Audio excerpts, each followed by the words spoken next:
Herkese merhaba. 3D Info kanalımıza tekrar hoş geldiniz. Bugünkü videoda Oppo Reno 15 5G'yi nasıl ayarlayacağınızı göstereceğim.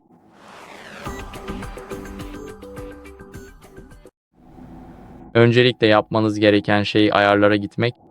Şimdi ayarlarda yapmamız gereken şey yukarıdan 4. seçeneği yani mobil ağı açmak. Değiştirmek istediğimiz sim kartına dokunun. Örneğin sim bilgisi ve ayarlarını burada açıyoruz. Sim adı, sim numarası var ve bizim ilgilendiğimiz kısım tercih edilen ağ türü. Gördüğünüz gibi bunu 3G'ye değiştirebiliriz. LTE'ye yani 4G'ye değiştirebiliriz.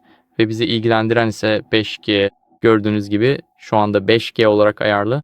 Kendi cihazınızda bunu değiştirirseniz göreceksiniz ve temelde bunu bu şekilde yapabilirsiniz. Umarım bu video faydalı olmuştur. Eğer öyleyse beğeni bırakın, abone olun ve yorum yazın. Bir sonraki videoda görüşmek üzere.